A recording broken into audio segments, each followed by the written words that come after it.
Alright,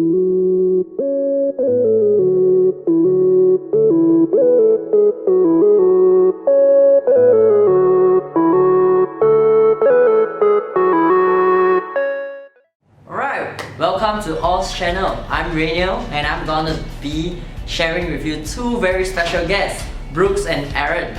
Both of them come from two different environment, brought up in very harsh.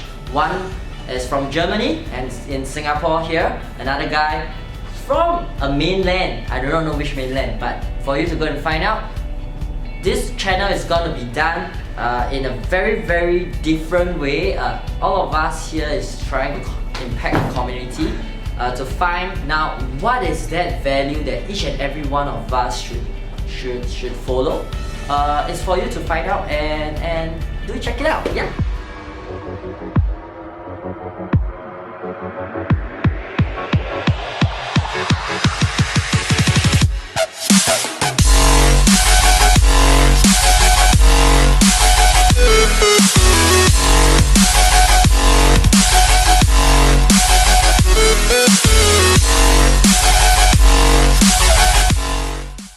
Hi guys, my given name is Bolun. Okay, but I call myself Brookes. That is what I introduce myself to many people nowadays. My name is Aaron Martin. I'm your coach for today. I'm going to teach you how to do a backflip. So one of the most important things is you stretch your wrist first. Stretch it backwards, forwards once, only left arm. Then you do a back tuck. I'm kidding, of course.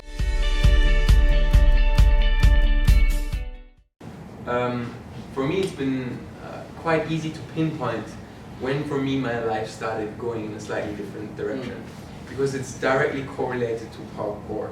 Okay, parkour. In Germany, I finished 13 years of school before studying one semester of philosophy and then dropping out, which is probably the most philosophical thing I ever did, dropping out of studying philosophy and rather trying to take on the challenges of life personally. However, when I was 16, I started doing parkour, right? Right before that, I had already been in school for, you get into school when you were like, I think I was 5 still, so almost 11 years in school. Every single year in school, I told myself next year is the year that I'm gonna excel, that I'm gonna give everything, because I know I'm smart enough, I can do it. And I just found myself being less and less interested with every year that I gave myself of still rest before I would then excel in school. Wow. Aaron. For me, I think the point where I knew something wasn't going according to plan, like according to how everyone think it should be going, was when I was in school, 16 years old, having done already 11 years of school, and telling myself within every year that I would excel in the year after and then really give it my all. It never came to that. So when I was 16, both I discovered parkour and I found out that I really don't want to do these homeworks that the teachers are giving me. So both of these kind of came together, and I felt a strong sense that I was not just supposed to study to do something that would get me a lot of money afterwards. Actually, I still finished school after 13 years of school and half year of some social working. I decided to move to Berlin because that was one of the few instances in my life where I felt something like purpose. Was I have to move to Berlin, I don't know why. I don't know what's going to happen there, but I know I'll have to move to Berlin. So basically having no plans, being not really equipped for the life out there, I knew I would start working in a coffee place because I did that before, so just to earn some money on the side. I moved to Berlin pretty quickly from one night to another. As I was traveling between Berlin and Frankfurt, Frankfurt is where I grew up, where my family lives, one night I got stuck at the main train station close to Berlin, Leipzig. And that night being stuck there, I had a lot of stuff with me, so I didn't want to just sleep at a McDonald's, but I kept myself awake by reading a book called Zen and the Art of Happiness. And it's a very short book. I read it that night in like 4 to 5 hours. and it showed me the difference between reacting and responding. Really, that whatever comes at me in life, that I can make a conscious choice at how I respond to that situation. Rather than me being late and missing a bus, getting angry at the bus driver, I can choose what do I do now with my time. What is the most effective thing that evens out the situation? So Brookes actually gave that explanation of the difference between reaction and responding, and that was pretty much the revelation of that night. Then I finished school when I was 18, 19, so I was 19 at that main train station when I figured I am not my emotions, I am not how I react to situations, but it's that I am who I choose to respond as. So it's not frustrated Aaron being at the main train station, having missed a train and being like, shoes, now I gotta be here. But it was Aaron opening up the book, being like, okay, I can read something, I can make something positive out of my time. Is there a time where, okay, were you a very naughty kid back when you were 16? I did not go to school as regularly as I should have. So you played truant? Yes. And then from there, and were your parents actually very strict?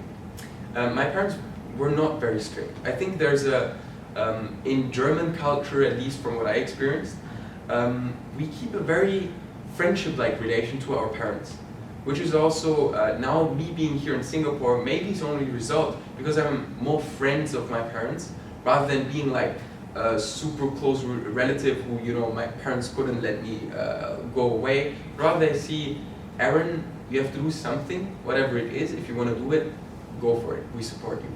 So I had that sensation. At the same time, I didn't have the strong guidance of someone telling me or being in reflecting with me what I should be doing. So I didn't have like, you're good at that, you're good at that, maybe you can look at that, what about that, try something. But really I felt like an empty slate, being 19, having no clue what to do. No one is speaking about purpose, but I feel that I can do something. I'm sure I can do it, I don't know what it is, but how do I find out? So that was the reason why I went to Berlin. And then discovering that I can choose my response to an action, like suddenly the world is yours. Suddenly you decide if you're angry or happy or sad or whatever it is. And then you can enjoy these emotions. Enjoy this emotion. Yeah, I truly believe so. Brookes, yourself, what about you? Oh, wow, okay. I would say my journey was up till now. There's not much to speak of, but up till now it's not conventional. It's not unconventional to begin with. I would say, like I mentioned before, I am the standard Singaporean's child, right? And then, but I was also very different, in the sense that I'm Chinese, okay, so I'm a Chinese, I'm PRC national, so everybody says, wow, 中国人, China, all China, everything also China. But that was back in primary school, even in the army also the same thing. So what happened was, I'm from China, okay, that's number one, and number two, I think on a different level, like people, not that I'm higher or lower, it's just different. It's like, there's everybody and then there's me. So I'm from China, and then I think differently. So I cannot express myself as well as the other Singaporean kids who can speak proper Singlish or English. But I can't tell that you're from China. Yeah, no, couldn't. You can't tell. It's like you're a local breed, you know, local breed. Well, that's because I actually adapted. I mean, that was one of the skills I picked up along the way because I realized that, I mean, it's really tough being alone now. So in primary school and in secondary school, especially the first few years of secondary school, I was actually pretty, I wouldn't say ostracized, it's just that I'm not the kind to be completely shunned by my peers, but I'm not the kind to be welcomed by them also. And I'm also, in my personality wise, I'm not the kind to go, hey, everybody go and mix around, I'm not the kind of person. So it's really very, very hard for me to communicate my ideas, especially when I'm Chinese. My English isn't good, my Chinese also isn't that good. And then I think very differently. So all I was thinking of every single time somebody tell me to do something, okay, so wait, so I need to get it clear first. You need me to get A to B, right? I said, yeah, correct. Okay. And then they tell me a way, I don't do it. Because I feel that maybe, okay, if it's the best way, I'll follow. But if it's not, all I will think of is, I'll keep thinking about another way to get it solved. But at the point of time, maybe even if it takes more effort, more time, I'll just go and try. Because that is really what I want to do, because I want to try new things. I really don't like being part of the status quo. And that is probably what led me to, the day my entrepreneurship journey started, whether I like it or not, or whether I know it or not, is the day I joined the network marketing company.